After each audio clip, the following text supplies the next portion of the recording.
Hello everyone, कैसे हैं आप सभी। आई होप सभी अच्छे होंगे एंड आप लोगों की प्रिपरेशन काफ़ी अच्छी चल रही होगी। सो आज की क्लास में हम करने वाले हैं एच टेट का ये पेपर है 2021 का। ये आप लोगों का पेपर है पीसीटी कॉमर्स का। तो आज से हम स्टार्ट करने जा रहे हैं पीवाईक्यू के क्वेश्चन को सोल्व करना। तो चलिए स्टार्ट करते हैं। ये हमारा फर्स्ट पेपर है जिसको हम सोल्व कर रहे हैं। तो स्टार्ट करते हैं। हमारे 91 से हमारे कॉमर्स के क्वेश्चन स्टार्ट होते हैं। एग्ज़ाम के अंदर 60 क्वेश्चन हमारे पूछे जाते हैं। तो चलिए स्टार्ट करते हैं हमारे क्वेश्चंस। फर्स्ट क्वेश्चन आप लोगों के सामने है, देखिए। Match list first with list 2 and select the correct answer using codes given below as list. ठीक है, लिस्ट 1 एंड लिस्ट 2 को आप लोगों को मैच करना है। तो चलिए देखते हैं क्या क्वेश्चंस है हमारे। गुडविल दे रखी है आपको। गुडविल क्या होती है, ठीक है। गुडविल के बारे में आप गुडविल के बारे में क्या जानते हैं कि गुडविल क्या होती है। Purchase consideration minus net assets, या फिर capital employed multiply normal rate of return, cat nature goodwill, या फिर actual average profit minus normal profit. तो यहाँ से देखिए क्लिक कर रही हूँ। मैं आपको ऐसे भी बता रही हूँ कि आपको एग्जाम में कैसे सोल्व करना है। तो सबसे पहले आपको वो चीज़ें देखनी है जो आपको आती हैं। तो अब देखिए हमें जो फोर्थ ऑप्शन दे रखा है लिस्ट 2 में, वहाँ पर हमें क्या दिख रहा है, actual average profit minus normal profit. तो ये तो हमें पता है भाई, ये सुपर प्रॉफिट होता है। ये क्या होता है, सुपर प्रॉफिट होता है। तो बी दे रखा है सुपर प्रॉफिट, तो बी को मैच करेंगे 4 से। फिर आपको डायरेक्ट क्या करना है, ऑप्शंस में जाना है। तो बी का ऑप्शंस देखिए, बी का ऑप्शंस आपको दो जगह दे रखा है, सेकंड में एंड थर्ड में। ठीक है, बी के जो ऑप्शंस है वो सेकंड में भी फोर्थ है एंड थर्ड में भी फोर्थ है। अब आपको और आगे चेकआउट करना है। तो यहाँ पे डिफरेंस आपको फर्स्ट ए में ही डिफरेंस दिख रहा है कि सेकंड में तो ए का सेकंड है एंड थर्ड में ए का फर्स्ट है।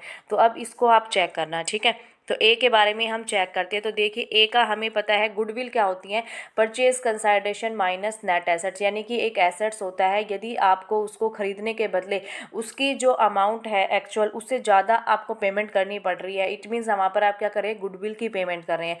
तो ए का हमारा ऑप्शन नंबर ए करेक्ट हो जाए। तो यहीं से हमारा ऑप्शन बन जाएगा बिल्कुल, ऑप्शन नंबर थर्ड बिल्कुल राइट आंसर हो जाएगा। बी का फोर्थ हो जाएगा एंड ए का फर्स्ट हो जाएगा। अब आगे एक बार देख लेते हैं। सेकंड एंड थर्ड जो हमारा है ये दे रखा है, इसमें देखिए हमने कर लिया, गुडविल हो गया, सुपर प्रॉफिट हो गया। नॉर्मल प्रॉफिट क्या होता है, तो नॉर्मल प्रॉफिट होता है हमारा capital employed multiply normal rate of return. और बात कर लेते हैं इंस्टीट्यूशनल गुडविल क्या होती है, कैट नेचर की गुडविल होती है। देखिए जब भी क्या किसी भी ब्रांड के नाम पर गुडविल की बात करते हैं हम, या किसी भी इंस्टीट्यूशन के नाम पर गुडविल की बात करते हैं, तो वो हमारी होती है कैट नेचर की गुडविल। एंड जब हम बात करते हैं किसकी, हमारे किसी भी ओनर की बात करते हैं, जिसका बिजनेस होता है, उस पर्सन की बात करते हैं, उसकी गुडविल की बात करते हैं, तो वो किस टाइप की गुडविल होती है, हमारी डॉग नेचर की गुडविल होती है। किस नेचर की गुडविल होती है, गुड डॉग नेचर की गुडविल होती है। इंस्टीट्यूशनल गुडविल किस नेचर की होती है, कैट नेचर की होती है। ठीक है, तो हमारा राइट आंसर क्या हो जाएगा, हमने क्या चेकआउट किया है, हमारा जो थर्ड ऑप्शन है वो बिल्कुल राइट आंसर हो जाएगा। ठीक है, आगे चलिए नेक्स्ट क्वेश्चन देखिए। नेक्स्ट क्वेश्चन है 92। Historical cost is used for recording value of purchases of an assets because dash applies. जो हिस्टोरिकल कॉस्ट होती है वो किस कारण से हम अप्लाई करते हैं। तो देखिए ऑप्शन दे रखे हैं, मैचिंग कॉन्सेप्ट। मैचिंग कॉन्सेप्ट में क्या होता है, हम डबल एंट्री सिस्टम को फॉलो करते हैं। यहाँ पर हम रिवेन्यू को सभी एक्सपेंसेस से क्या करते हैं, मैच करते हैं। तो यहाँ पर रिवेन्यू एंड एक्सपेंसेस की कोई बात नहीं है, तो ऑप्शन ए हमारा आंसर नहीं होगा। नेक्स्ट है कन्वेंशन ऑफ डिस्क्लोजर। इसका मतलब क्या होता है, कन्वेंशन ऑफ डिस्क्लोजर का कि जितने भी इंपॉर्टेंट चीज़ें हैं उनको आप लोगों को डिस्क्लोज करना पड़ेगा, बताना पड़ेगा, पब्लिक को शो करना पड़ेगा। फिर कॉस्ट कॉन्सेप्ट की बात करते हैं। कॉस्ट कॉन्सेप्ट में ही क्या आ जाता है, हमारे हिस्टोरिकल कॉस्ट की बात होती है। तो आंसर यहीं से बन जाएगा, हमारा क्या हो जाएगा, ऑप्शन नंबर सी आंसर हो जाएगा। नेक्स्ट क्वेश्चन है हमारा क्वेश्चन नंबर 93।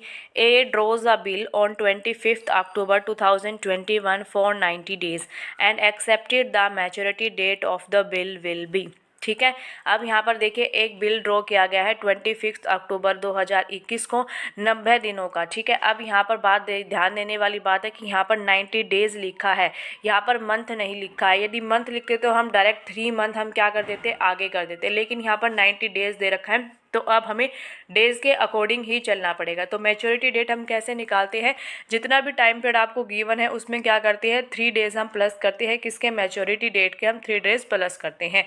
ठीक है, तो कैसे हमारा आंसर निकलेगा, चलिए देखते हैं। अब देखिए अब 90 डेज़ दे रखे, इट मीन्स हमारे मंथ्स में किसी में 31 डेज़ होते हैं, किसी में 30 होते हैं। फ़ैब की बात करते हैं तो 28 या 29 होते हैं। तो फ़ैब तक तो हमें जाने की ज़रूरत नहीं है। तो अक्टूबर में ही देखिए हमारा क्या होता है, अक्टूबर में भी 31 दिन होते हैं, प्लस हमारे नवंबर में 30 दिन होते हैं, एंड हमारे 31 दिन किस में होते हैं, दिसंबर में होते हैं। ठीक है, अक्टूबर, नवंबर एंड दिसंबर 90 डेज़ की यहाँ पर हमारी बात हो रही है। तो यहाँ पर देखिए 25 अक्टूबर है यहाँ पर। ठीक है, अक्टूबर में हमारे 31 डेज़ होते हैं। तो 1 एक्सेस हमारा ये है एंड 1 एक्सेस हमारा ये है। मैं आपको एक डायरेक्ट सॉल्यूशन बता रही हूँ कि किस तरीके से आप इजी तरीके से कर सकते हैं।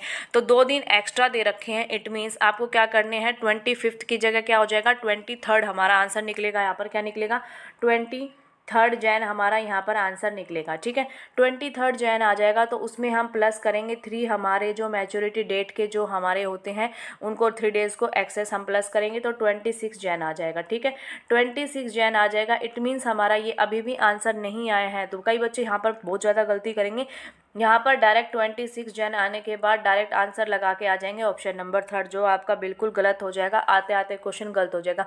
जो भी हमारी कोई नॉन हॉलीडे होती है जिसके बारे में हमें पता होता है पहले से कि इस दिन को हमारी हॉलीडे है, तो वहाँ पर हमें क्या करनी पड़ती है, पेमेंट एक दिन पहले करनी पड़ती है। इसलिए यहाँ पर आप लोगों का आंसर क्या बन के निकल के आएगा, 26 जैन की जगह आप लोगों का 25 जनवरी आप लोगों का क्या हो जाएगा, करेक्ट आंसर हो जाएगा। ठीक है, आई होप आप लोगों को पसंद आ रहे होंगे। क्वेश्चंस करोगे तो इंटरेस्ट भी आएगा आपको। ठीक है, आगे चलिए नेक्स्ट क्वेश्चन देखते हैं। 94, a grant of rupees 10 lakh to a school for construction of building check is received on 1st February 2021 from the state government. While closing the accounts, none of the amount is used for construction. While preparing income and expenditure account and balance sheet at the end, where such amount will be shown. अब देखिए जो पैसे आए थे वो आपने use नहीं किए, एक तरीके से इसमें ये बोल रहा है। ठीक है, तो अब आप उसको शो कहाँ करेंगे। ठीक है, ऑप्शंस देखते हैं।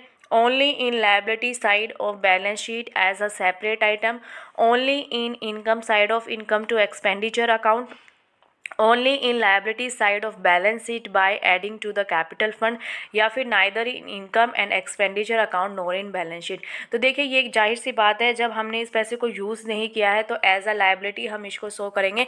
तो करेक्ट आंसर क्या हो जाएगा, ऑप्शन नंबर ए बिल्कुल राइट आंसर हो जाएगा, only in liability side of balance sheet as a separate item. ठीक है, चलिए नेक्स्ट क्वेश्चन देखते हैं। नेक्स्ट क्वेश्चन है हमारा क्वेश्चन नंबर 95। एचटेट के एग्जाम में बेटा बहुत ज़्यादा आप लोगों के न्यूमेरिकल पोर्शन से क्वेश्चंस देखने को मिलते हैं। तो न्यूमेरिकल पोर्शन को आप लोग नेगलेक्ट नहीं करना है। न्यूमेरिकल पोर्शन की आपको अच्छे से प्रिपरेशन करके जानी है। 6 से 7 क्वेश्चन आपको 60 में से मिल ही जाएंगे न्यूमेरिकल क्वेश्चंस। ठीक है, तो 6 से 7 क्वेश्चन आप अवॉइड नहीं कर सकते। तो देखिए क्वेश्चन क्या है, X sold goods for rupees 20,000 in cash after allowing 10% trade discount and 5% cash discount. Give the amount which will be debited to cash and discount account in the book of seller. ठीक है, तो चलिए start करते हैं। देखिए 20,000 की goods थी। ठीक है, उसको आपने क्या किया है, 10% ट्रेड डिस्काउंट पर एंड 5% कैश डिस्काउंट पर शो किया। तो सबसे पहले तो हम बेटा क्या निकालते हैं, 10% हमारा ट्रेड डिस्काउंट हम सबसे पहले माइनस करते हैं। ठीक है, तो ट्रेड डिस्काउंट यानी कि 20,000 का आप 10% निकालेंगे तो कितना आ जाएगा, 2,000 रुपये आ जाएगा। तो डायरेक्ट आप 2,000 माइनस कर देंगे तो कितने की गुड्स बचेगी आपकी, 18,000 की। ठीक है, अब 18,000 में से आपको क्या करना है, 5% का कैश डिस्काउंट निकालना है। तो 5% आप इसका निकालोगे तो कितना हो जाएगा, 900 हो जाएगा, 900 रुपये हो जाएगा। ठीक है, अब एक बात सोचने की है कि जो आपका ट्रेड डिस्काउंट होता है आप उसको कभी भी बुक्स ऑफ अकाउंट में शो नहीं करते हो। ठीक है, तो डायरेक्ट हमें एंट्री हमें 18,000 की ही करनी है टोटल। बच्चे अक्सर गलती करेंगे, 20,000 निकालने की कोशिश करेंगे। ठीक है, 20,000 आपको नहीं निकालना टोटल, क्योंकि ट्रेड डिस्काउंट को हम कभी भी बुक्स ऑफ अकाउंट में शो नहीं करते हैं। तो हमें ट्रेड डिस्काउंट डायरेक्ट हम माइनस कर देते हैं। 18,000 आप लोगों को शो करना है। 18,000 में से क्या हो जाएगा, 900 रुपये आप लोगों का डिस्काउंट हो जाएगा। तो एंट्रीज कैसे बनेगी हमारी, आंसर क्या हो जाएगा, ऑप्शन नंबर जो सेकंड है आप लोगों का बिल्कुल करेक्ट आंसर हो जाएगा, 17,100 रुपये एंड 900 रुपये का आपका क्या हो जाएगा, डिस्काउंट हो जाएगा। ठीक है, आगे चलिए नेक्स्ट क्वेश्चन देखते हैं। Question number 96।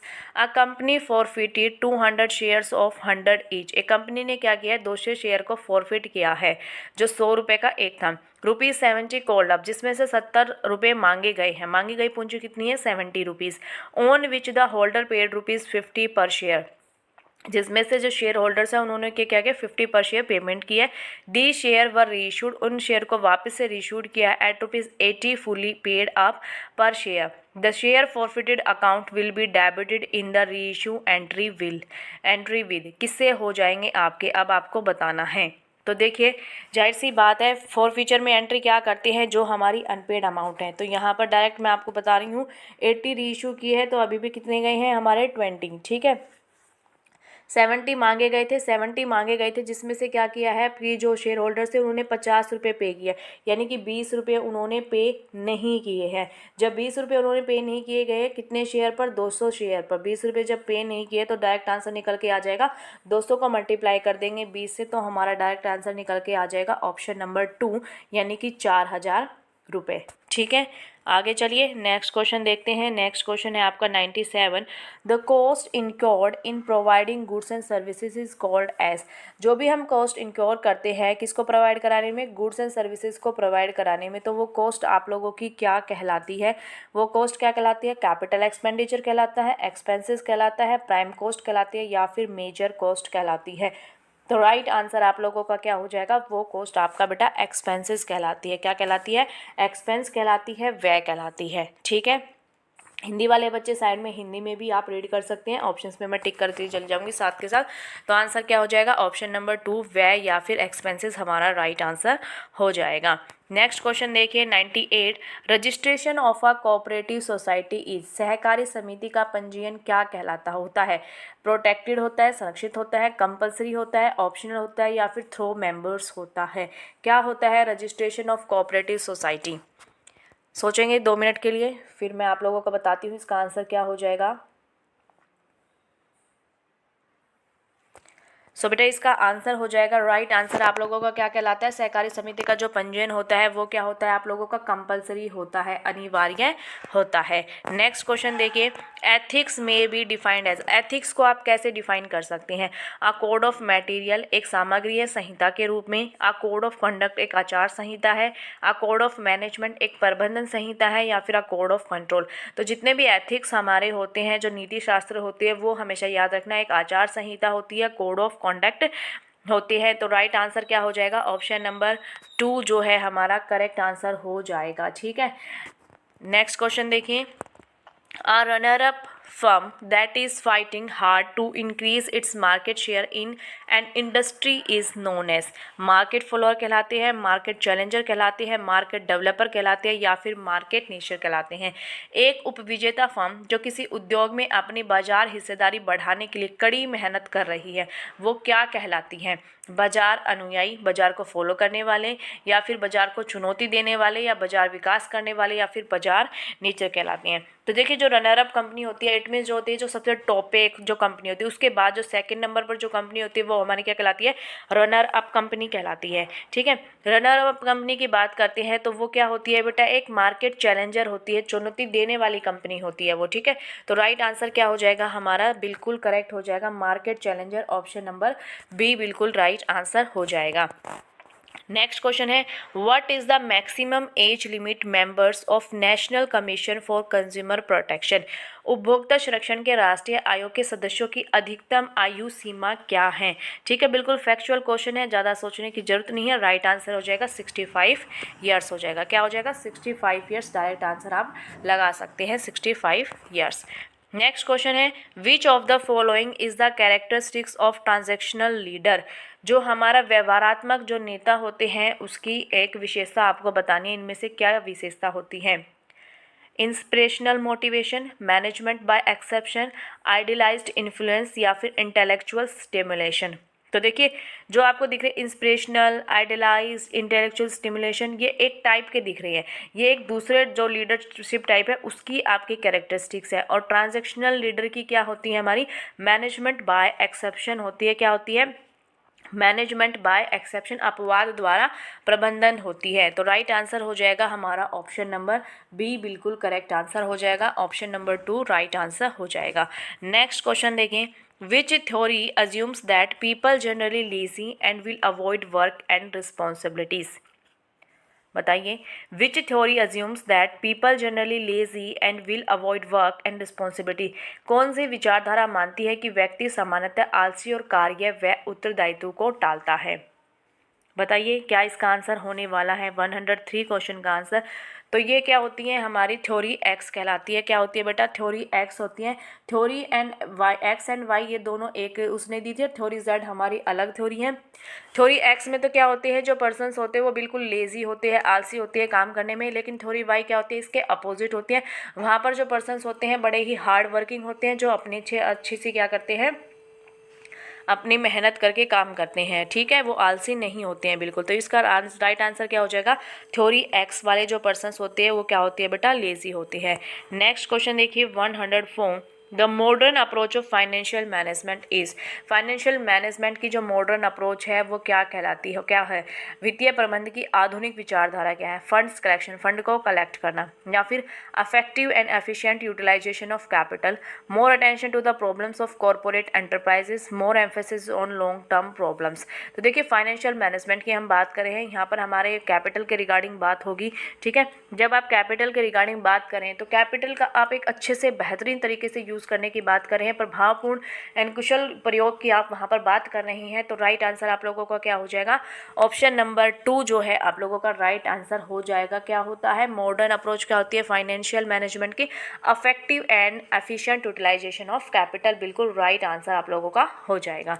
ठीक है, नेक्स्ट मूव करते हैं नेक्स्ट क्वेश्चन पे 105। Internal elements that may interfere with the company's ability to achieve its objective is. आंतरिक तत्व जो अपने उद्देश्यों को प्राप्त करने के लिए कंपनी की क्षमता में हस्तक्षेप कर सकते हैं। तो सबसे पहले हमें ये पहचानना है कि इनमें से इंटरनल फैक्टर कौन से। देखिए 4 आपको ऑप्शन दे रखे, strength, weakness, opportunity and threats. इनमें से जो 2 आए हैं वो आपके इंटरनल एलिमेंट्स होते हैं, और जो 2 होते हैं वो एक्सटर्नल एलिमेंट होते हैं। तो जो स्ट्रेंथ एंड वीकनेस होती है ये किसी भी फर्म के अंदर के एलिमेंट्स होते हैं, एंड अपॉर्चुनिटी एंड थ्रेट क्या होते हैं, हमारे एक्सटर्नल एलिमेंट्स होते हैं। अब ये तो हमें पता चल गया कि जो 2 ऑप्शन है ये हमारे अपॉर्चुनिटी और थ्रेट ये तो आने वाली है नहीं, क्योंकि ये हमारी क्या है, एक्सटर्नल एलिमेंट है। ठीक है, यहाँ तक पता चल गया। अब आंसर या तो फर्स्ट होगा या सेकंड होगा। अब इसमें से भी हमें फाइंड करना है। तो अब आगे देखिए क्या लिखा है, आंतरिक तत्व जो अपने उद्देश्यों को प्राप्त करने के लिए कंपनी की क्षमता में हस्तक्षेप करते हैं, यानी कि इंटरनल एलिमेंट्स दैट में इंटरफेयर करना। इंटरफेयर करना ये एक तरीके से आपको क्या लग रहा है, नेगेटिव वर्ड लग रहा है। जब ये नेगेटिव वर्ड लग रहा है तो स्ट्रेंथ तो क्या होती है भाई, पॉजिटिव होती है। इट मीन्स हमारा स्ट्रेंथ भी आंसर नहीं हो जाएगा, क्या हो जाएगा, वीकनेस बिल्कुल करेक्ट आंसर हो जाएगा इस क्वेश्चन का। ठीक है, आगे चलिए नेक्स्ट क्वेश्चन है 106। Interest to the allowed at the rate of 0.75% per month on partners capital of ₹60 lakh. 60 lakh capital है जिसमें 0.75% पर मंथ की रेट से क्या दिया जाता है, आप लोगों को इंटरेस्ट पे करना पड़ता है। Managers commission at the rate of 5% of net profit after charging such commission. If the net profit before charging interest on capital and managers commission amounted to be rupees 14.85 lakh, then managers commission will be। तो manager का commission क्या हो जाएगा। ठीक है, तो सबसे पहले तो देखिए बेटा आपको क्या करना है, यहाँ पर जो प्रॉफिट दे रखा है वो दे रखा है बिफोर इंटरेस्ट एंड कैपिटल। ठीक है, क्या दे रखा है, बिफोर इंटरेस्ट एंड कैपिटल आप लोगों को दे रखा है आप लोगों का प्रॉफिट। और जो हमें पूछा है क्वेश्चन में मैनेजर का कमीशन पूछा है, मैनेजर का कमीशन आप लोगों को कैसे निकालना है, आफ्टर चार्जिंग सच कमीशन निकालना है। ठीक है, तो सबसे पहले तो हमें क्या करना पड़ेगा, जो प्रॉफिट है इसमें से हमें कैपिटल को माइनस करना पड़ेगा, कैपिटल नहीं, इंटरेस्ट ऑन कैपिटल को माइनस करना पड़ेगा। तो सबसे पहले तो हमें इंटरेस्ट ऑन कैपिटल हमें फाइंड करना पड़ेगा। ठीक है, 0.75 को आप यहाँ पर 9% भी लिख सकते हैं। ठीक है, यदि आपको नहीं पता कैसे लिख सकते हैं तो आप मुझे कमेंट सेक्शन में पूछ सकते हैं, मैं डायरेक्ट आपको बता रही हूँ। तो 60 जो ये हमारी है ₹60 पर मंथ जो हमारी ये लाख है, इसको आप क्या करेंगे, इसमें कन्वर्ट करेंगे इसको ईयर में। ठीक है, पर मंथ है ये, तो ईयर में आप इसको कन्वर्ट करने वाले हैं और फिर इसको 9% इसका निकाल लेंगे। तो करेक्ट आंसर क्या हो जाएगा, 5,40,000 आपकी क्या आ जाएगी, यहाँ पर इंटरेस्ट ऑन कैपिटल निकल के आ जाएगा। ठीक है, 5,40,000 इंटरेस्ट ऑन कैपिटल निकल कर आ गया। तो 5,40,000 को अब आप क्या करेंगे, 14,85,000 जो 14,85,000 है इसमें से माइनस कर देंगे इंटरेस्ट ऑन कैपिटल को। क्या करेंगे, इंटरेस्ट ऑन कैपिटल को आप माइनस करेंगे इस अमाउंट में से। तो अमाउंट कितनी बचेगी, टोटल हमारी 9,45,000 अमाउंट बच के निकल के आ जाएगी, 9,45,000। अब इस 9,45,000 पे आपको क्या करना है, मैनेजर का कमीशन फाइंड करना है। क्वेश्चन में लिखा है आफ्टर चार्जिंग सच कमीशन। जब हमारा आफ्टर चार्जिंग हम बात करते हैं तो वहाँ पर हम क्या करते हैं, रेट अपॉन 100 नहीं लिखते हैं, बल्कि क्या लिखते हैं, रेट अपॉन 100 प्लस जो हमारी इंटरेस्ट रेट है उसको भी प्लस कर देते हैं। इट मीन्स 105 यहाँ पर आ जाएगा। एक बार दोबारा से लिख देती हूँ अच्छे से रेज करके, आप लोगों को अच्छे से समझ में आ जाएगा। तो जो 9,45,000 जो हमारा इंटरेस्ट ऑन कैपिटल को माइनस करने के बाद जो अमाउंट आई है उसको हम मल्टीप्लाई करेंगे रेट निकालने के लिए 5/105। तो करेक्ट आंसर आप लोगों का निकल के आ जाएगा 45,000। ठीक है, यदि कोई और क्वेरी रहती है तो आप मुझसे पूछ भी सकते हैं, मैं आपको दोबारा से अच्छे से एक्सप्लेन कर दूंगी किसी नेक्स्ट वीडियो में, जब हम नेक्स्ट वीडियो करेंगे। ठीक है, तो राइट आंसर क्या हो जाएगा हमारा 45,000 जो है राइट आंसर हो जाएगा। ठीक है, नेक्स्ट क्वेश्चन देखिए, A B and C are partners in a firm. A B C firm में पार्टनर है। In the middle of the year C retires, साल के बीच में क्या किया है, सी ने रिटायर कर लिया है। The firm without settling his dues, बिना उसने अपने जो सेटलमेंट है उसको सेटल किए पहले ही उसने क्या कर लिया, रिटायरमेंट कर लिया है। Remaining partners continues the business, जो रिमेनिंग पार्टनर्स हैं उन्होंने बिजनेस को कंटिन्यू रखा है। C is entitled to get dash till the final settlement. अब उसी को क्या मिलने वाला है, हिंदी में पढ़ लेते हैं एक बार। ए बी एन सी एक फर्म में साझेदार है। सी वर्ष के मध्य फर्म में अपनी बकाया का फैसला किए बिना निवृत्ति प्राप्त कर लेता है। ठीक है, यानी कि रिटायरमेंट ले लेता है। 6 साझेदार व्यापार चालू रखते हैं। सी अंतिम फैसला होने तक डैश प्राप्त करने का अधिकारी है। फैसला होने तक सी को क्या मिलेगा ये आपको बताना है। तो देखिए ऑप्शन देखते हैं। Interest eight the rate of 6% per annum on the unsettled amount till settlement. फैसला होने तक बकाया राशि पर 6% वार्षिक दर से ब्याज उसको मिलेगा। देखिए सही बात है, यदि उसका अभी तक सेटलमेंट नहीं हुआ है तो जितनी भी उसकी बकाया राशि है, जो भी उसको अमाउंट मिलने वाली है, तो उसको 6% उस पर क्या मिलेगा, उसको इंटरेस्ट उसको मिलेगा। ठीक है, आगे देखिए, share in profit earn by firm till settlement of his account in the profit sharing ratio. जब यहाँ पर देखिए डायरेक्ट लिख रहा है प्रॉफिट शेयरिंग रेशियो, जब भाई उसने रिटायरमेंट ले ही लिया है तो प्रॉफिट शेयरिंग रेशियो आ ही कहाँ से जाएंगे, तो सेकेंड ऑप्शन तो बिल्कुल गलत हो जाएगा। ठीक है, फर्स्ट ऑप्शन फिर भी ठीक है हमारा, सेकंड ऑप्शन हमारा गलत हो जाएगा। फिर भी हमें आगे पढ़ना है। आगे क्या लिखा है, share in profit earn by the firm till settlement of his account proportionate to his unsettlement amount to total capital the firm from the date of retirement. ये भी हो सकता है कि हमारी जो उसकी जो बकाया राशि है उसके अनुपात में हम उसको क्या दे सकते हैं, जितना भी प्रॉफिट हुआ है उसमें उसका हिस्सा हम उसको दे सकते हैं। यहाँ पर देखिए प्रॉफिट शेयरिंग रेशियो में बात नहीं करें, किस में करें, अनसेटल्ड जो अमाउंट है उसके अकॉर्डिंग रेशियो फाइंड करेंगे, उसके अकॉर्डिंग उसको मिलेगा। तो थर्ड भी हो सकता है। ठीक है, ए भी हो सकता है, थर्ड भी हो सकता है। तो अभी जरूरत है हमें एक और ऑप्शन पढ़ने की, फोर्थ ऑप्शन की। फोर्थ ऑप्शन में क्या दे रखा है, आइदर ऑप्शन 1 और थर्ड ऑन हिज चॉइस। तो ये बिल्कुल राइट आंसर हो जाएगा। जो रिटायरमेंट पार्टनर है उसकी चॉइस पर या तो उसको ऑप्शन ए उसको फॉलो करना पड़ेगा या फिर ऑप्शन जो थर्ड है वो उसको फॉलो करना पड़ेगा। ठीक है, आगे चलिए, नेक्स्ट क्वेश्चन है, A B and C are partners their capital at the beginning ₹50,000, ₹60,000 and 70,000। A B C 3 partner, उसकी कैपिटल आप लोगों को दी गई है। ए ने इंट्रोड्यूस की है एडिशनल कैपिटल 20,000 रुपये एंड फॉर आफ्टर 3 मंथ्स उसने की है। बी ने की है 25,000 आफ्टर 6 मंथ। सी ने की है 30,000 after 9 month. At the end of profit of the year ₹25,800 which is distributed in their capital ratio, what will be the share of profit of A का हमें प्रॉफिट शेयर बताना है कैपिटल रेशियो के अंदर। ठीक है, तो अब देखिए यहाँ पर सबसे पहले हमें क्या देखना है कि इन लोगों की ओपनिंग कैपिटल इन लोगों की देख रखी है। ठीक है, ए की सबसे पहले हमें ए की निकालनी है। तो मैं एक तरीका बताती हूँ कैसे आपको निकालनी है। तो ए की आपकी है 50,000। ठीक है, इसको मल्टीप्लाई करेंगे आप 12 से, प्लस करेंगे इसमें जो वो एडिशनल कैपिटल लेके आया, कितने लेके आया बेटा, 20,000 लेके आफ्टर 3 मंथ्स, यानी कि 3 महीने के बाद ही ले आया। इट मीन्स 9 महीने वो फर्म में रही है। तो 20,000 को आप मल्टीप्लाई करेंगे किससे, 9 से। इन दोनों कैपिटल को मल्टीप्लाई कर देंगे एंड प्लस कर देंगे तो आंसर क्या आ जाएगा, 7,80,000 क्या हो जाएगी, ए की कैपिटल हो जाएगी। अब ऐसे ही आपको बी की फाइंड करनी है। बी की क्या थी, जो 25,000 वो एडिशनल लेके आया है उसको आप 6 से मल्टीप्लाई करेंगे क्योंकि वो आफ्टर 6 मंथ लेके आया था। एंड सी की जो एडिशनल अमाउंट है 30,000 उसको आप 3 मंथ से मल्टीप्लाई करेंगे क्योंकि वो आफ्टर 9 मंथ्स लेके आया था। ठीक है, इस तरीके से आप उनकी कैपिटल निकालेंगे तो 7,80,000 तो किसकी हो जाएगी, ए की हो जाएगी। 8,70,000 किसकी हो जाएगी बेटा, बी की हो जाएगी 8,70,000। एंड हमारे जो सी है उसकी हो जाएगी 9,30,000। तो ये उनकी कैपिटल निकल के आएगी। अब इनकी हमें क्या निकालनी है, रेशो निकालनी है। तो रेशो कैसे निकालेंगे, इनको काट पीट के देख लेंगे। तो रेशो निकल के आ जाएगी आप लोगों की 26:29:31। ठीक है, हमें शेयर किसका निकालना है, सिर्फ और सिर्फ हमें ए का शेयर निकालना है। टोटल प्रॉफिट कितना है, 25,800 है। तो 25,800 जो है उसको हम ए का शेयर कितना निकल के आया है, 26 निकल के आया है। इन सब का टोटल करेंगे तो 89 हो जाएगा। एक बार रफली अच्छे तरीके से आप लोगों को बता देती हूँ।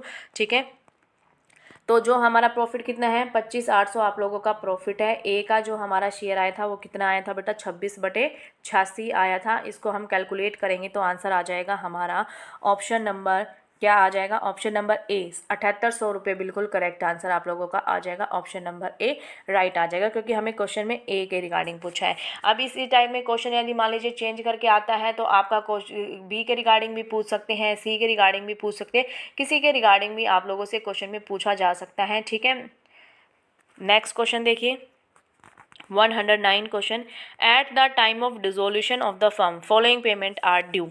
ठीक है, ये पेमेंट्स ड्यू है।